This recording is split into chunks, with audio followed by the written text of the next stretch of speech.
कोकण.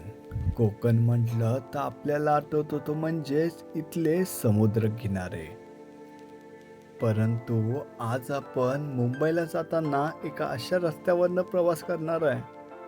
भन्नाड असा कसा वाटतोय रे कोकण, कोकण, कोकण. तो म्हणजेच देवगड ते आरेवारे मधला कोस्टर रोड.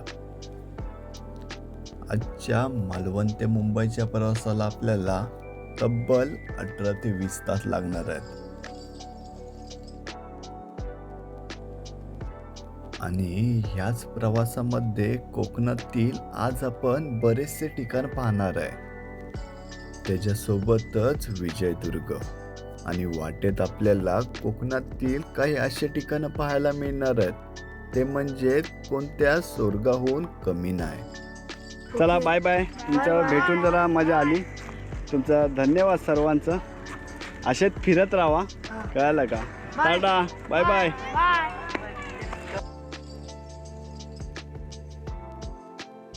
गुड मॉर्निंग मित्रांनो, तुमच्या सर्वांचे स्वागत करतोय. आजचा दिवस आहे मित्रांनो 4था आणि आता आम्ही निघालोय मुंबईच्या दिशेने. वाटेत आम्ही करणार आहे कुंकेश्वरचं मंदिर, विजयदुर्ग. आणि जर टाईम असेल तर आम्हाला आहे ना पूर्णगडही करायचं आहे. पण आज मित्रांनो गणपतीपुळेपर्यंत आपण कोस्टर रोडनी करणार आहे, जो आपला कुंकेश्वर मार्गे जे वरनं येतो. आणि अप्रतिम मित्रांनो जे निसर्ग आहे त्याचा शब्द नाही येणार. जर आपल्याकडे ड्रोन असता तर मित्रांनो काही वेगळाच तुम्हाला मी निसर्ग दाखवण्याचा प्रयत्न केला असता.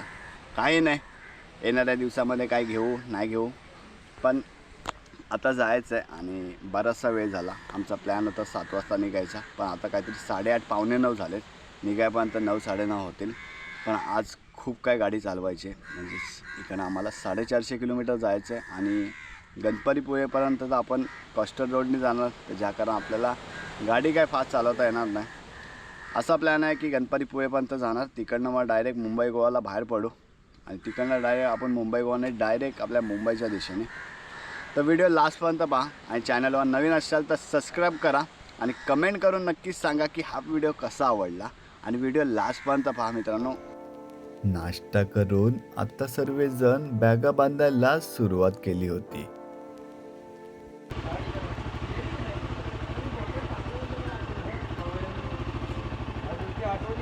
बॅगा मात्र आमच्या रेडी झालेल्या आहेत आणि आता आम्ही निघालो आहे मुंबईच्या दिशेने.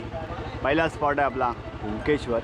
एक जण निघाला आहे, बाकीचे सर्व पाठीमागे. हे रांडेच्या नाही ते जरा तुम्ही काय दिसतच नाही व्हिडिओमध्ये काय. त्याला समजणार माझाच ब्लॉग आहे फक्त त्यामध्ये. मी काय करूया, मी या ब्लॉगमध्ये हाय जरा धुमाकूळ घालूया.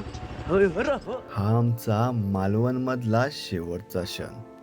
तब्बल 4 दिवसाच्या गोवा मालवण ट्रिपचे हे आमचे फिरता फिरता दिवस कधी निघून गेले हे आम्हाला काही कळालेच नाही. सकाळचे 10 वाजले आणि आम्ही आता सर्व निघालो मुंबईच्या दिशेने.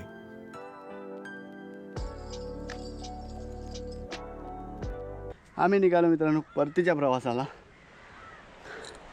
सर्वजण पाठी गेलेत आणि एका व्हिडिओसाठी म्हणजेच सर्वजण पुढे गेलेत आणि आम्ही आता जो आमचा रूम होता तिथून निघालो आहे. इथला पहिला स्टॉप असेल तो कुंकेश्वर.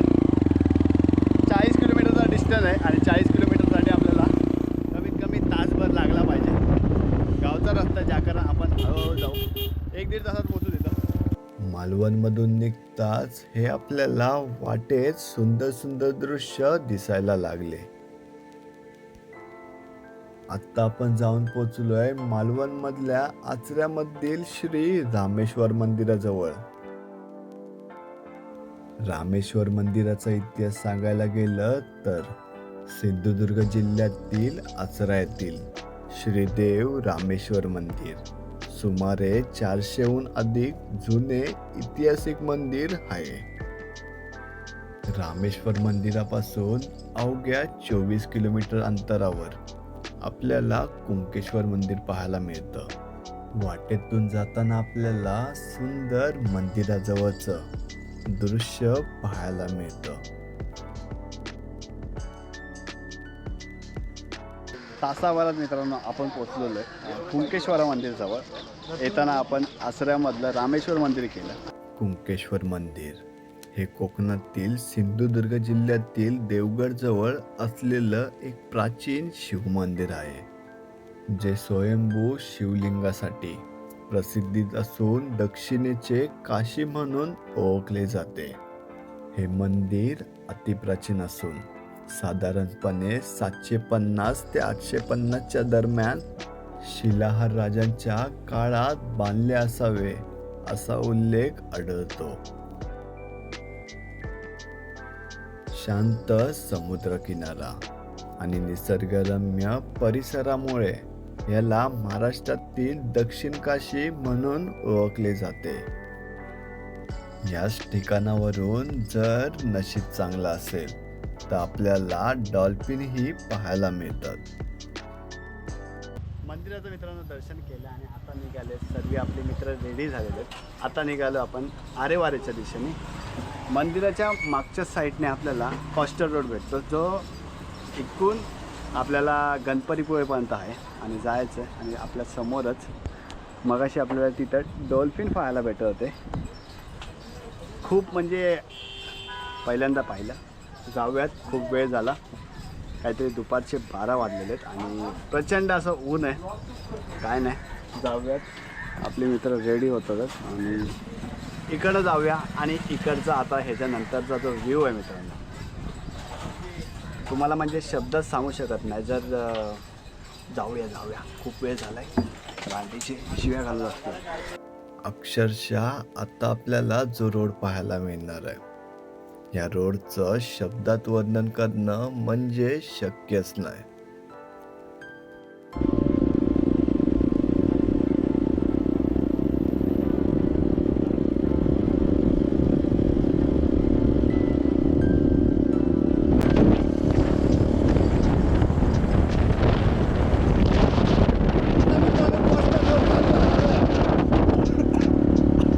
आवाज मात्र बसला आपला.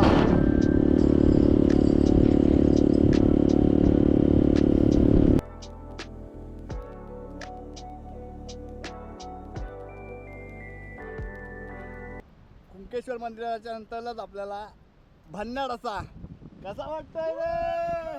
कोकण कोकण कोकण कोकण.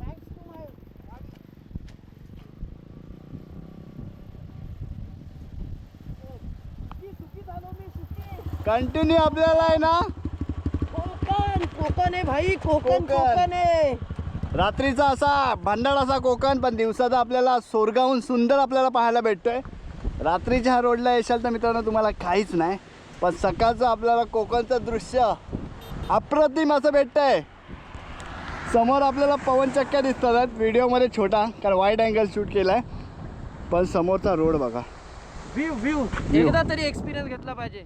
बघा, लेहच्या नंतर जर येत असेल तर आमचं कोकण आहे. कोकण मस्त आहे, मस्त भाई, अप्रतिम मित्रांनो. जर तुम्ही 4 व्हीलर किंवा बाईक घेऊन देवगड किंवा रत्नागिरीमध्ये आलात तर ह्या रोडचा अनुभव नक्कीच घ्या जिवंतपणे. जर की सोरगावहून सुंदर काय असेल ते म्हणजेच आपलं कोकण. आरेवारेच्या दिशेने जाताना वाटेत आपल्याला जागेजागी कोकणातील हे सुंदर दृश्य पाहायला मिळतात. हे दृश्य पाहत असताना मन मात्र इथून काही निघत नाही. आता आपण निघतोय किल्ले विजयदुर्गच्या दिशेने. आता मित्रांनो आपण पोचलोय विजयदुर्गच्या पायथ्याशीच. आपल्या समोरच आहे, या साईडने आपल्याला रस्ता आहे तो विजयदुर्गला, आणि तिकडे आपल्याला समोरच तटबंदी दिसतात. जाऊयात. किल्ले विजयदुर्ग. जर की आपल्याकडे प्रायव्हेट व्हेकल आहे तर आपण गुगल मॅपतर्फे गडाच्या पायथ्याशी सहज पोचतो. विजयदुर्ग किल्ल्याच्या जवळचे स्टेशन म्हटले तर कणकवली आणि राजापूर आहे. आपण आलोय गडाच्या समोरच. तिकडनं वरती जायला मार्ग आहे. मला वाटलं की त्या साईडला आणि ह्या साईडला पार्किंग असेल, तर नाही, या साईडला आहे. हा पहा,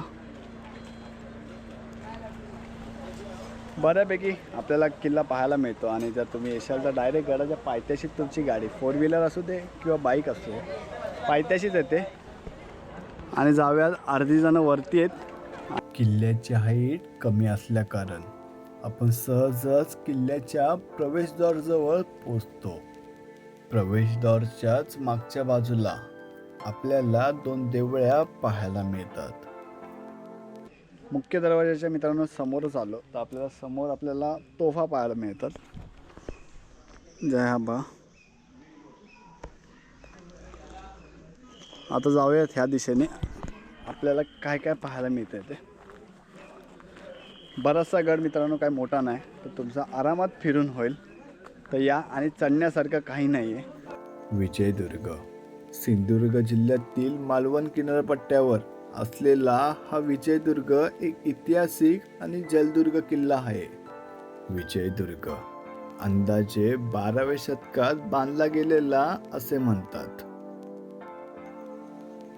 आत्ता चाललो आपण मुख्य द्वारपासूनच उजव्या साईडला असलेल्या 12 बुरुजला.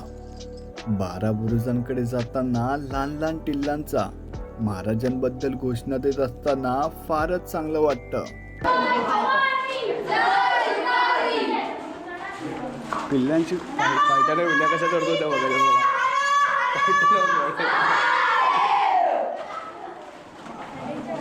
पिल्ल्यांचा जोश भारी. अरे पिल्ल्यांनो, आता आपण आलो भुयारामधून, आणि भुयारामधून आलो तर आपल्याला समोरच तटबंदी पाहायला मिळते. ही पहा, आणि इथं बरेचसे आपल्याला टिल्ले पिल्ले दिसतातच. आणि आमचा पिल्ल्या शाळेची ट्रिप आली आहे वाटतं, खूप जण. आणि पाहूयात गड आपल्याला.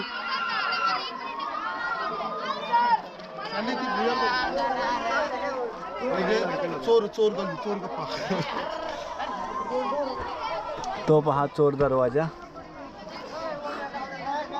समोर, त्या बाजूला जायचं आपल्याला. विजयदुर्गावर मित्रांनो बरंचसं काही तुम्हाला पाहायला मिळेल. जाऊयात, ही व्हिडिओ पहा, त्यानंतरला तुम्ही हा गड एक्सप्लोअर करायला या. आत्ता आपण चाललोय गडावरील असलेला चोर दरवाजा पाहायला, आणि त्याच्यासोबतच पाहणार आहे गडावरील असलेले एकूण 27 बुरुजांपैकी काही बुरुज. गडावर आज आपल्याला पिल्लेच दिसतातच. चोर दरवाजाच्या दिशेने चाललोय आपण. बघो बाय, चपाती व्हायची आधीच अंगात जीव नाही राहिलाय. आता आपण उभे आहेत चोर दरवाजाच्या दिशेने. गडावरचा एकमात्र म्हणजे आतापर्यंत आम्हाला हा दिसला. उद्या बघूया, मी उद्या दिवस थांबेल. या साईडने आपण येतो. मगाशी त्या तटबंदीवरती होतो आपण. चोर दरवाजाच्याच उजव्या साईडला आपल्याला एक पडीत खोली पाहायला मिळते. मात्र कोणतंही साईनबोर्ड नसल्या कारण आपल्याला अंदाज येत नाही. मात्र तेव्हाच्या काळात ह्याचा उपयोग कशासाठी करायचे. आतमध्ये जायला नको, नाहीतर टपली मारून जातील आपल्याला. व्हिडिओमध्ये दिसतात की माहिती नाही, पण बरेचसे आहेत ते बघा. हे बघा कसे लटकलेत. जाऊया आतमध्ये. बरंचसं हे आपल्याला धान्याची कोठाही असू शकतं. बाहेर काय आपल्याला साईन बोर्ड नाही, ज्या कारण आपल्याला समजत नाही. बरंचसं आपल्याला असं वाटतं की धान्याची कोठारच आहे. हे बघा. तर जाऊया. जेव्हा पण तुम्ही येशाल चोर दरवाजा तिकडनं आपल्याला डावी बाजूसून दिसतो, त्यानंतरला आपल्याला समोरच चोर दरवाजा भेटतो. धान्याची कोठार. विजयदुर्ग किल्ल्याचा इतिहास सांगायला गेलं तर छत्रपती शिवाजी महाराजांनी हा किल्ला 1653 मध्ये मराठ्यांच्या ताब्यात घेतला आणि त्यानंतरला आरमारीचं प्रमुख केंद्र बांधलं. आत्ता आपण निघतो गडावरील असलेले बुरुज पाहायला. मात्र आताच्या काळात ही आपल्याला तटबंदी आणि बुरुज आपल्याला मजबूत पाहायला मिळतात. बरेचसे बुरुज पाहायचे आपल्याला, आणि त्या साईडला आपल्याला गडावरती काय काय पाहायला मिळतंय चोर दरवाजापासून आपल्याला एकामागे एक बुरुज पाहायला मिळतात. याच बुरुजांवरती आपल्याला काही खाचे पाहायला मिळतात. याच खाच्यांवरनं शत्रूवरती लक्ष आणि शत्रूवरती हमला करायचे. चोर दरवाजापासनं सीधा बुरुजावरनं चालत गेलो. डाव्या साईडला आपल्याला मांडी पाहायला मिळते.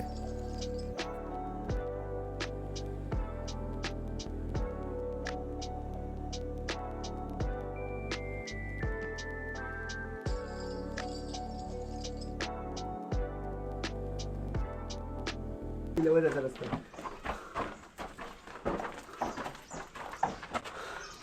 आता आपण आलो 21 बुरुजापासनं किल्ल्याच्या आतमधल्या साईडला.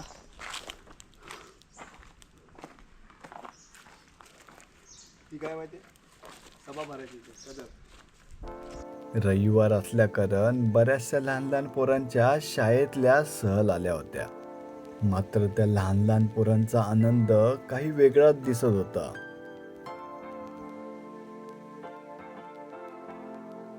आता मित्रांनो आपण आहे जिकडनं मेन दरवाजा आहे त्याच्यासमोर तुम्हाला पाण्याच्या पाठीमागे तोफा पाहायला भेटतील. त्याच्याच डाव्या बाजूला इथं आपल्याला तुळशी टाकी पाहायला मिळते. हे बघा.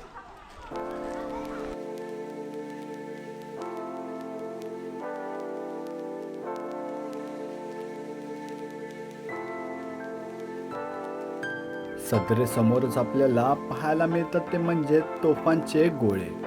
इथं आलात तर हे नक्कीच पाहायला विसरू नका. आता मित्रांनो आहे सदरेजवळ आणि समोरच आपल्याला सदर पाहायला मिळतं आहे. त्याच्या समोरच दारूगोळ्याचा आपल्याला कोठार.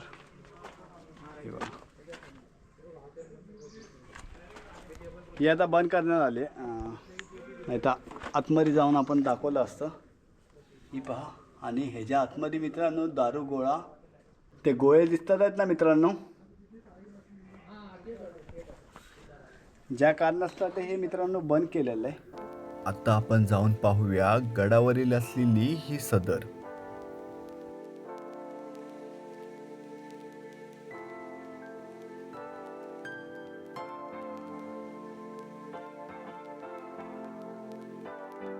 मित्रांनो जेव्हा आपण समोरनं येतो मुख्य द्वारपासून तिथं आपल्याला खलबत खाना पाहायला भेटतो. जाऊयात आणि आतमध्ये आपल्याला केवढा मोठा आहे तो पाहूयात. तुम्ही जेव्हा असे येशाल तर तुम्हाला राईट साईडलाच आहे ना पाहायला मिळेल. तिकडनं आपण पूर्ण बुरुज फिरून आलो आणि इथं समोर आपल्याला आहेत ते या 2 तोफा.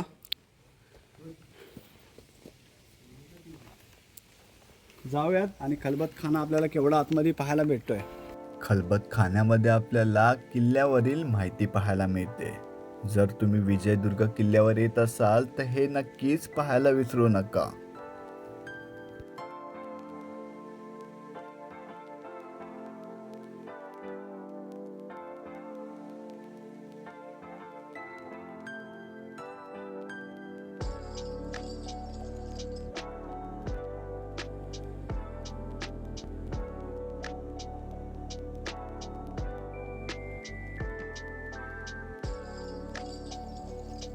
चला मात्र आता आपण निघूया परतीच्या प्रवासाला.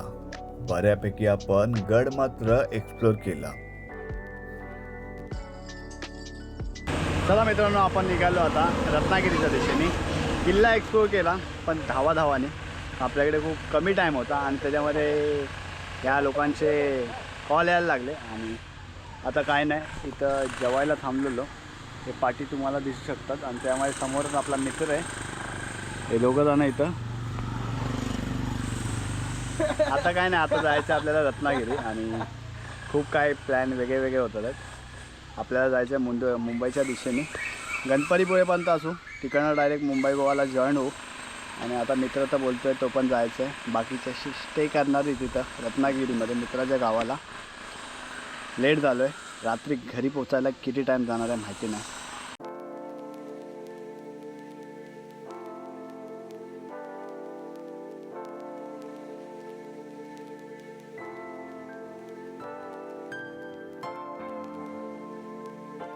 आपण लागलो आहे मित्रांनो आरेवारेच्या रोडला आणि आता आपण आहे पूर्णगडच्या समोर. आपल्या समोरच आहे तो बघा, तो जो शेवटचा डोंगर दिसतोय ना तो पूर्ण गड आहे. आपल्या पाठीमागे सनसेट होतोय आणि आपला भाऊ बघा इथं.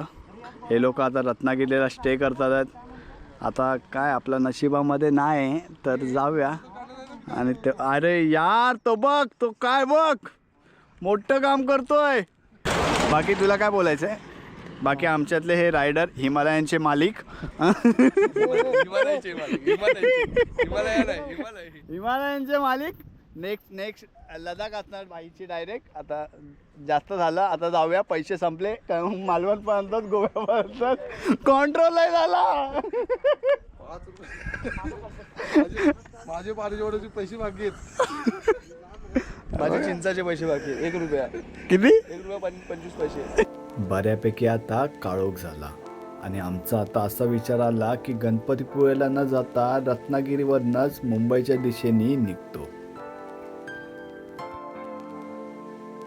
चला मित्रांनो, आता आपण इथंच ब्लॉग एंड करूया. आणि आपले मित्र आहेत ती चालली त्यांच्या घरी आणि तिकडनं जायचा त्यांचा प्लॅन असा आहे की ते लोक जाणार गणपतीपुळेला. तुम्हाला लास्ट सर्वांची मी ओळख करून देतो. ह्या दोघं जण कमी आले असतील ब्लॉगमध्ये. हे ते दोघं जण जे गोव्याला पहिले पोचले. बघा हां, आता जावे. हे लोक चालले आता. या त्यांच्या घरी चालले दोघं जण, म्हणजे सर्वांना घेऊन. तर हा आहे आदू आणि इथं विनय भाई आपले. आणि हा चाललाय, खुश आहे खूप. चाललाय तर चला दादांनो, टाटा करा आता कधी लवकरच. तुम्ही तर भाई फिरत असतात भाई.